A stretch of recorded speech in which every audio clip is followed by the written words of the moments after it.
অভয়পুৰীত একেনিশাতে চোৰে অভিযান চলালে আৰক্ষীসহ এগৰাকী লোকৰ ঘৰত কোনো নথকাৰ সুযোগ লৈ অভয়পুৰী শিৱপুৰৰ সজল চৰকাৰ নামৰ এগৰাকী ব্যৱসায়ীৰ ঘৰত চোৰে সন্মুখৰ দুৱাৰ ভাঙি প্ৰৱেশ কৰি লুটি নিলে সোণৰ সামগ্ৰীসহ নগদ প্ৰায় ৮০,০০০ টকা। চোৰে সজল চৰকাৰৰ ঘৰত বিস্কুট খাই বিৰি হুপি চুৰিকাণ্ড সংঘটিত কৰে।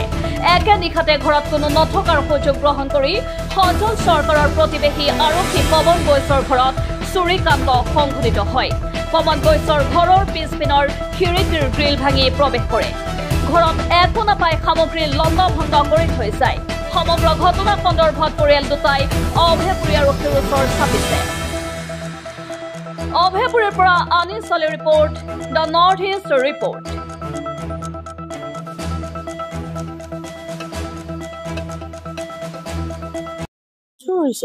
কালি আমি নাছিলো, গুৱাহাটীত গাড়ী আনিব গৈছিলো। আহি দেখিছো, এতিয়া ফোন কৰিছে আমাৰ গাঁৱৰ মানুহে, কৈছে কি আপোনালোকৰ চুৰ হৈছে। গ্ৰিলটো খুলি মানে চাইডত থৈ খিৰিকী দি সোমাই গৈছে। গ্ৰিলটো ভাঙিয়ে পেলাইছে। পিছফাল দি বস্তু মানে চব লাংখা লুংখি কৰি দিছে। চব বস্তু একোৱেই নাই, মানে চব ওলাই দিছে। বাকচ চব মানে গডৰেজৰ চব ভাঙি দিছে। চকেজ ভাঙিছে, গডৰেজ ভাঙিছে। আমাৰ হাজবেণ্ড পুলিচ চাকৰি কৰে, পৱন বৈশ্য। কি কি নিছে মানে আগৰবাৰতো দুবাৰেই হ'ল আমাৰ ঘৰত। প্ৰথম একবাৰ দিনতে হৈছে, এইবাৰ এতিয়া আজিতো ৰাতিয়ে কৰি দিছে। তেতিয়াতো ৫,০০০ টকা লৈ গৈছে। এতিয়া বস্তু ৰখা নাই, আমি লৈ গৈছো লগত। নাৰাখিলে কি হ'ল, বস্তুটো ক্ষতি কৰি দিছে ন আমাৰ। আমি সোমবাৰে গৈছো। আজিতো মংগল, আজি হেৰি আহিলো বুধবাৰ। আমাৰ এইখিনি চিপুল। আমি গুৱাহাটী গৈছিলো। আৰক্ষী আহিছিল, আমি নাথাকাতে আহিছিল বোলে এপাক। এতিয়া আকৌ অহা নাই, আহিব বুলি কৈছে।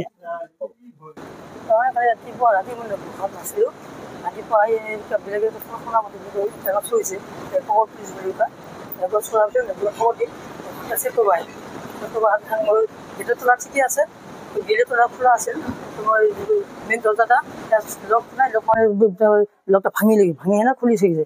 চব দরজা খোলা আছিল। ঘৰৰ মানে বস্তু বাহিনী সব মানে উল্টা পুল্টা কৰি থাকিছে। কি সামগ্ৰী আপোনাৰ ফেমিলি নেকলেছ আছিল, এটা দুটা বাচ্চা, দুটা চেন আছিল, দুটা আঙঠি আছিল, ৰূপাৰ বাজু আছিল, ৰূপাৰ আপোনাৰ হেৰি আছিল, পাউতৰা আছিল ফেমিলিত। সেইখিনি নিছে আপোনাৰ ৮০,০০০ মান টকা মানে কেছ পইচা আছিল। আৰু খুচৰা খুচি ২ পইচা আছিল ৪-৫,০০০ টকা বিচনাৰ তলত, সেইখিনিও নাই। আপোনাৰ ঘৰৰ লগত আৰু কোনোবা আমাৰ ঘৰত যে পৱনপুৰী বুলি কয়, বেটেলিয়ন এডিবিত চাকৰি কৰে, এওঁৰো হৈছে। এওঁ নাছিল, গুৱাহাটীত ঘূৰিব গৈছিল কাৰণে তাৰ ঘৰতো হৈছে এইখিনি বস্তু। তাৰমানে তাৰ তাতে কি হৈছে মই গম নাপাওঁ, যোৱা নাই কি সেইটো চুৰ হোৱা বুলি শুনা পাইছো। তাৰ ঘৰত তাহাঁতো আহি পোৱা নাই নেকি, এখন আহিছে গম নাপাওঁ। আপোনাৰ ঘৰৰ কিমান মান টকাৰ সোণ লৈ গৈছে? মোটামুটি আপোনাৰ ধৰক প্ৰায় ২.৫-৩ লাখ টকা হ'বই।